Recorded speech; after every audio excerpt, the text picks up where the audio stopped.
Welcome to The Key, Inside Higher Ed's news and analysis podcast. I'm Doug Letterman, editor and co-founder of Inside Higher Ed, and I hope you've all had at least a little time in recent weeks to catch a breath and take care of yourselves before heading back into another unsettled and unsettling semester.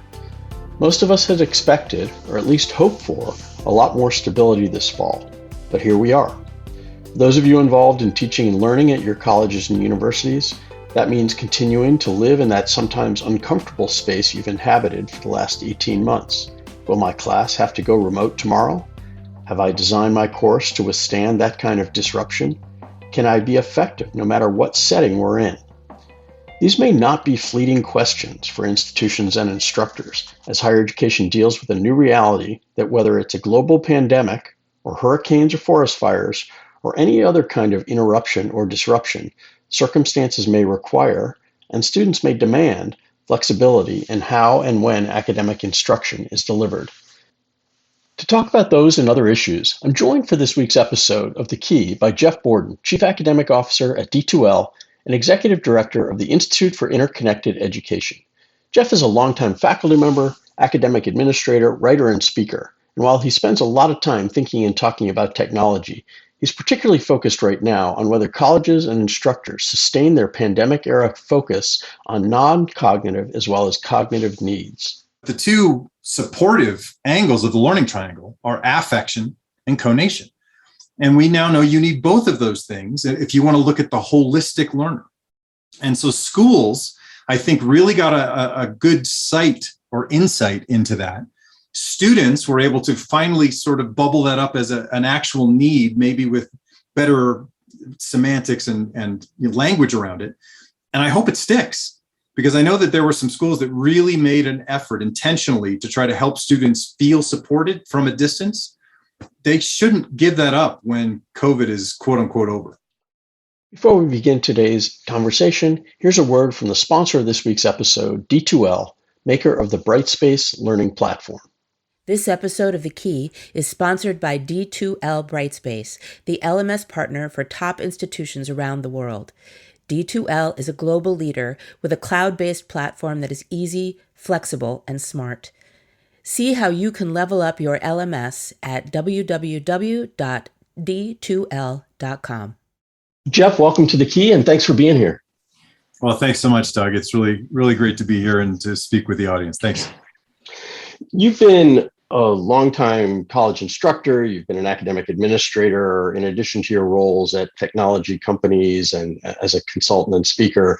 And thinking from those sort of varied perspectives, we're entering yet another academic term that is a little confusing and uncertain. And I'm just curious about your sense of the biggest questions that professors and academic affairs types institutions are dealing with as they try to deliver and offer productive learning environments in what continues to be a very unsteady condition this fall. Yeah, it's the elephant in the room, right? We have to talk about it. Yeah, afraid so. Yeah. So, in my experience, first of all, I think I gave 28 one-hour webinars during COVID, which was that's got to be a record for me. I gave 3 8-hour Zoom sessions for schools, domestically and internationally. People were really trying to figure this stuff out. And I think, some of the biggest questions that I am still asked when I talk to presidents and provosts and CAOs, there are certainly those that are saying, when will we get back to quote unquote normal, whatever that, looks like for in their world, which typically means, when can we stop worrying about doing ed tech? But I think for most leaders that are actually, that have a little bit of vision, that are really trying to do right by their institutions, they're really trying to figure out how much of what came out during this emergency situation do we keep? What's appropriate to have? Do we have for all students the ability to take some courses online? We now have some fans in instructors that weren't fans before. There were plenty of people saying online was second best at best. And now I think that there's, 10, 15% of those who were forced to teach online for the first time going, this is okay. I can do this from home and I can still connect with my students. Now, that wasn't everybody's experience for sure. There were some who still came out at the end saying it was as bad as I told you it was going to be. And I think there's probably some self-fulfilling prophecy there. But there are definitely some trying to figure out in the world that's coming. And while I hope we don't have another COVID for 100 years like the Spanish flu maybe, it's certainly possible that we're going to have them taking more precedence in our lives faster and faster. And that doesn't even include states that deal with hurricanes or blizzards or fires on the West Coast. I mean, there's plenty of reasons to go remote at any given time, just depending on where you are. And having those plans in place and knowing what they are, I think is a great question to ask and answer. And those are the questions that people are finally to a place where they can ask them. That's the stuff I'm hearing. That issue of academic continuity, which is the instructional equivalent of business continuity, really is obviously important. What I've been thinking about even more is the question of how student expectations may have changed as a result of the experience of the last 18 months. You talked about some greater faculty acceptance of digital learning. And while it's too early to say, I think, it seems like there's probably been something similar happening on the student side, even as we've seen many students desperate to return to their campuses this fall. But if we assume there will be some change in student expectation, the question of what that looks like and how the institutions deal with that is really unclear to me.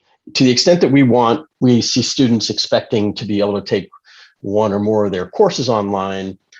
That's not a snap for every place, but a lot of places can handle that. The much trickier thing would be if students come to expect or want the ability to make decisions class by class, Tuesday one thing, Thursday another, et cetera, et cetera. And again, I think it's too early to say, but I would posit that if that's what students want, a lot of institutions would struggle mightily to deal with that now and maybe for some time. How does that strike you? Yeah, I agree. High flex, blend flex, people are calling it different things. But the notion that an individual student can just make that choice on the fly and toggle back and forth day by day, as Brian Alexander talked about toggle terms, that's toggle classes. And I don't know that many schools, from their infrastructure, from their support models, from their resources, I don't think they can handle that. I really think that as you look at how schools need to work to get into a good place, there are really two things that come to mind. One, there was a pretty significant survey that came out. I hate saying this out loud sometimes, but it was by Chegg. And I know they're very controversial for other reasons, but they surveyed students and said, one of the questions was, how well do you think your professor did with teaching online? And in the United States, because it was a worldwide survey, in the United States, students were not impressed. They did not think that their professors knew how to use online learning. So there obviously is some training that needs to happen. It was interesting to me watching, stories in even the LA Times and the Wall Street Journal and stuff, when professors were saying we're being required to go online. They weren't necessarily also going to look at the lighthouses or the North Stars out there that say, here's the library of assets that will tell you the best ways to do this. They were often going next door to the other professor who also didn't know and saying, what are you doing? And they're saying, well, I'm going to try this. And so they said, okay, I'll try that too.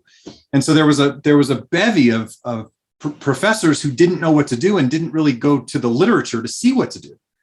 Similarly, we know that professional development is always a trial for folks.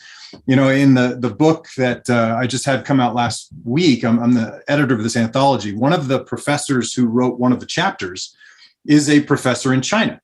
And he did a study, a significant study, where they were talking about the difference between US professors coming to China and those from other Western-based cultures, and talking about how much professional development they come to this classroom with. And when it came to ed tech, when it came to knowing how to use a VLE, which is what they call it there, or an LMS, there's usually less than an hour of training on how to use that thing from American or North American professors. Whereas in most of the rest of the world, we're talking 7 to 10 hours of how it works. So I think that there are some issues with going to the resources to say, here's the best stuff, and then getting the professional development around how to actually make that work. We saw a lot of institutions ramp that up,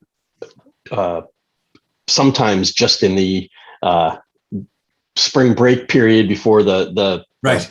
First closure. But then I think a lot over the summer. I'm curious, was that study in China pre-pandemic or? It was. Yeah. So I would like to think, and I from talking to my colleagues in teaching and learning centers, I know they made a lot more available, and I think they saw a lot more take up of it. So I'd like to think those numbers, that gap might have closed because of the pandemic, but there's no question that we saw more of it. And I'd like to think that we saw institutions, when you talk about sort of the things you hope we might hang on to or that might last, I do think that the awareness of a lot of academic administrators about the importance of teaching and of teaching well, because we saw a lot of other things around about the institution kind of stripped away, and we saw a lot of people judging the value of their educational experience based on just what happened in the classroom, if they were sitting in their parents' house or whatever. So I'd like to think that may have been at least quasi-permanent change of recognition of the importance of that. And I'd be interested in what whether you sense that as well. What are other things that you hope, maybe bright spots or lessons learned that we might see influence in a positive way going forward? Yeah. So I'll go to another survey that you guys ran in Inside Higher Ed, where you asked students, one of the questions that was asked was, what do you want to keep from, what happened during COVID, the context of COVID teaching and learning? And while some of it was interesting in terms of the technology, I thought it was very interesting that students said, I like to maintain a back channel during a lecture with the professor, which I'm sure most professors like, that's a horrible idea. I don't ever want to do that. But it was really positive to me to see both sides of the coin I'm about to explain. Students said, I want more opportunities to find support that are not necessarily class-based. I don't necessarily need tutoring. I need help with financial aid. I need to find a way to connect with other people. I need some friendships. And so, the schools, I think, also got the message and started saying, we don't really have a good mechanism by which to support students other than classroom-based stuff. That stuff I've been, talking about and writing about now for half a decade. The importance of what I frame it as the learning triangle. There's cognition at the top, and for 50 years, that's all we focused on because it's easier to measure, or it may measure the proxy of cognition, tests, grades, scores. But the two supportive angles of the learning triangle are affection and conation. And we've known this for 110 years that, you've got people, maybe a third of people who they walk into a classroom without friendships, they cannot learn. Now, we now know why. If you look at the neuroscience behind it, it's because they're creating glutamate rather than oxytocin. And glutamate is this little neurotransmitter that comes out of your spine and starts to chomp at the neurons of cognition, which you need to think. And for some people, they're in such a state of stress because they don't have friendships that that's what's happening in their system, rather than oxytocin being created, which allows them to say, hey, I'm liked, I'm supported, I've got relationships, therefore I can learn from an expert. Similarly, on the other angle, you've got conation. And that's what, Carol Dweck has made now quite a name for herself, talking about grit and mindset and tenacity and resilience and just belief in yourself, in self-direction. And we now know you need both of those things if you want to look at the holistic learner. And so schools, I think, really got a good sight or insight into that. Students were able to finally sort of bubble that up as an actual need, maybe with better semantics and language around it. And I hope it sticks, because I know that there were some schools that really made an effort intentionally to try to help students feel supported from a distance. They shouldn't give that up when COVID is quote unquote over. So that's a really interesting question. And I'm curious whose responsibility that is, because I guess my sense is that many faculty members, when I've thought about what a bright side, I do think that we saw many individual faculty members see their students as people in a way Agreed. that was over and above what had historically been the case when they were walking in a door and walking out 50 minutes later or whatever, and maybe having a half hour of office hours at some point. But they were seeing things, they were sensing students at a very difficult time for many of them. And so I imagine a lot of individual faculty members may have a greater recognition of that, but I'm not sure that all of them would necessarily know how to respond to that whole human. And so where do you see the responsibility, and what are some of the actions and processes or whatever that we might see either individual instructors or institutions do to try and ensure that those other parts of the student get supported? Yeah, I've had some very interesting conversations with a guy named Michael Lee Stollard. He's a writer. He's not an educator per se, although he has worked with some educational organizations, TCU being prominent there. But he wrote a book called Connection Culture. And he talks about how, first of all, it is not the problem of faculty, it is the problem of the institution to help their students when it comes to connecting. And really, when I'm talking about connection, I'm going even beyond his definition and talking about those two underpinning, affection and conation. And he gives a really excellent example of how TCU has done this based on largely some leadership from the top that said, this is our problem. So rather than saying, student success or retention should be left at the feet of academics, which is always a little bit funny to me because, first of all, no one's trained in how to retain students. But quite often the directive is, teach better. Well, what does that mean? They're teaching, as the best they possibly can. What does that look like? But when you start involving student affairs staff and other liaisons, when you start talking about counselors and advisors, even from enrollment to, again, retention, and even into alumni, you start to see the possibility for a safety net. But of course, we know that higher ed is filled with many more silos than safety nets.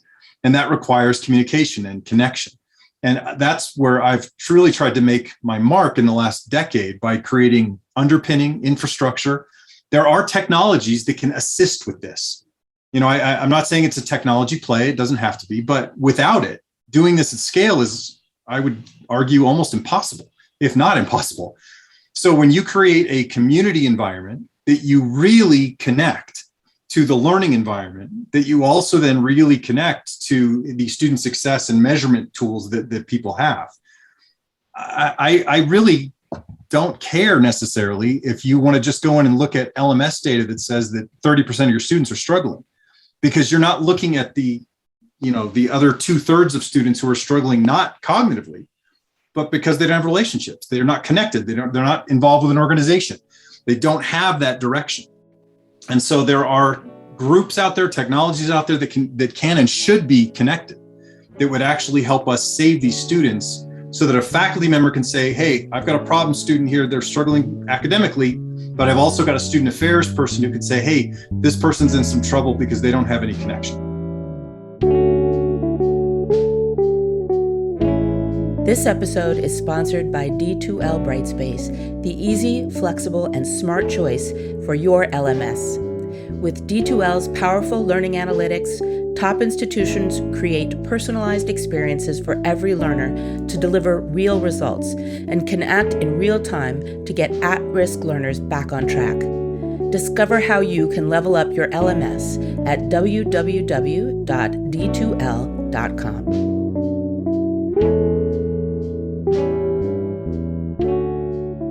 We're joined on the key today by Jeff Borden, Chief Academic Officer at D2L and Executive Director of the Institute for Interconnected Education. Jeff, you were just discussing the challenge at many colleges of thinking about the various academic, psychosocial, and other needs of any particular student, and the disconnect between instructors, academic affairs, student affairs, and technology departments, all of which might have a role in addressing those needs.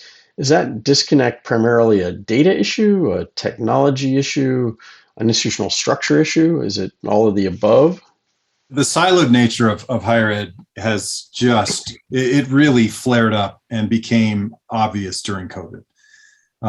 The idea that student affairs just doesn't interact very well with academic affairs, which doesn't interact very well with IT.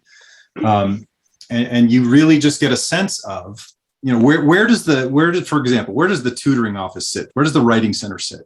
Well, often it sits in student affairs. I don't know why. That's just sort of where it has sort of come out of, when it's highly academic in nature. And so you just start to see these little, fiefdoms and kingdoms of people saying, no, this is my business, that's your business. And without the connective tissue, and that connective tissue certainly can be technology in order to make it more efficient, scalable, easier to communicate, et cetera. But even without that, you can do this culturally to a degree, to an extent. They can have the conversations. They can have those, as Zappos used to call them, intentional collisions, when they forced all of their 3,000 employees to go through one door. And people would have these intentional collisions of saying, hey, did you see that problem that I saw last week? Because you might have some thoughts on that. And then they actually have conversations. That doesn't happen at most institutions of higher education. What impact do you think the last 18 months have had on perceptions about the role of technology in higher education, and about the extent to which technology can be helpful or not in delivering instruction? I look at it as a continuum. There are the evangelists on one side, and unfortunately, they tend to overpromise and underdeliver. On the other side, there are the cave people, right. Colleagues against virtually everything, right? Right. In the middle, you've got people who are at a place where they say, look, if you can reasonably, logically and credibly show me that I can do something I couldn't do without the technology, then I'll try it. I'll give it a go. And if it works, I'll keep at it. And I think that COVID gave us more people in the sort of reasonable middle than we've had there in higher ed specifically. Higher ed is as opposed to change as pretty much any sector I'm aware of. And technology is often associated with that change. As much as it pains me to say innovation is often synonymous with technology in higher ed, I think most of the innovation gurus would tell you that it should be synonymous with change management. That's really what innovation is more about. Technology might be that vehicle, but it may not. So I think we're finally at a place where we're seeing more people say, okay, I hadn't been willing to accept you might be able to do some things with technology that maybe you can do. And similarly, I think there are some of those evangelists who have now said, okay, I used to say you can do anything online. Maybe that's also not true. Maybe you can do many things online, but not everything. And so I think we have more in that reasonable middle. That's my hope for the infrastructure coming out of this at the instructor level. That resonates with sort of what I've generally heard. What then is the task at hand for institutions and I guess also individual instructors? Is it to really look hard at what can be best done in the various modes and figuring out how best to combine them, or how what's the, if we've got a I don't know what to call it, a detente, but if we've got sort of like a little bit more of a meeting in the middle, and where things are possible and minds are somewhat open, what's the job to be done for the next 5 or 10 years or whatever in that environment? I would really hope that leaders at institutions, and this has to be executively sponsored, I think, that they would use this opportunity to do some experimentation. They're going to have more availability of volunteers, I think, than they've had in past when it comes to technology-enabled educational things. I'm not just talking about in the classroom, although it certainly applies in the classroom, but even, again, digitally supported organizations. Can I, as an online student, join a club today that I couldn't have joined 2 years ago because that was only in person? So every aspect of what that might look like, I think you will now see, especially this year and next year, more people willing to say, I'll give that a go. I'll try to help make that happen. And then you can, in the spirit of, this is the Chief Innovation Officer in me coming out, Jack Foster said, if you want to get a good idea, you need to get a lot of ideas. And rather than taking all of our eggs and putting them in one strategic initiative basket next year, which will fail, and then we do it again the year after that and it will fail, and then people just start getting used to that and saying, I'm not even going to help.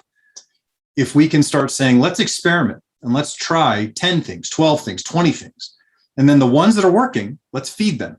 Let's add more resources, add more people, add more money, whatever that might look like. I think we might find a way to get to schools saying, we have online, we have on ground, we have hybrid, and we are ready for whatever nature throws our way. We're ready for the next problem to be able to toggle in and out of whatever modality we need with tremendous fluidity, continuity, as you said at the very beginning. I think that that's how we can start to get there, because it's going to take time. As much as people are willing to utilize technology, they still have to practice.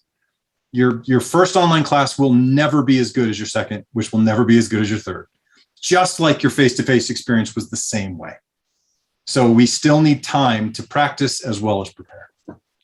Do you sort of enter this next phase more optimistic than you might have been a couple of years ago, that this ecosystem of institutions and people and can get to that place that you describe? Maybe not all of them, but enough of them that students will be served at least as well, if not better? I am as optimistic for digital assistance as ever. Again, I'm not saying everything has to be digital. That's just not my perspective. But I think that we've got more people who are willing to try, whether that's because of some forced empathy. To your point, as you said earlier, there were, I think, some faculty who had treated students like widgets in the past, who had a rough time during COVID. They lost people, or they had people get sick, or they had people struggle. And so when students came to them and said, I've got someone at home who's struggling, or I've got someone at home I've lost, they suddenly had connection that they hadn't really had prior to COVID. So we've not only got that sort of socio-emotional lens of sort of enhanced, augmented connectivity and overlap. We've got the same thing with technology, with people. Students said, I don't want to take a class online. Just as faculty had said, I will never teach a class online. And both of those groups were in online classes in the last year and a half. And again, some of them said, hey, this isn't so bad. So I think that we've just got this sort of moment of shared empathy that we can capitalize on. And the best schools, I think, will, rather than just putting out all the fires that continue to come up. That was Jeff Borden, Chief Academic Officer of D2L, sharing his insights about the fluid landscape for teaching and learning at the start of yet another unstable fall. I was particularly struck by how this conversation, which was nominally about the role of technology in instruction, kept veering instead to much more fundamental human issues: the state of mind of students, the need to better prepare professors to succeed however they're teaching, knocking down institutional barriers that prevent faculty and staff members from seeing and serving the whole student.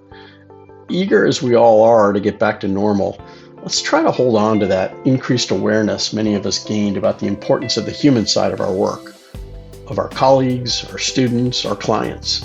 Maybe take a beat before you fire off that email, or dial that number in anger, or honk that horn extra loud. The world is still a little out of whack, and a little compassion never hurts. That's all for this week's episode of The Key. I'm Doug Letterman, and until next week, stay well and stay safe.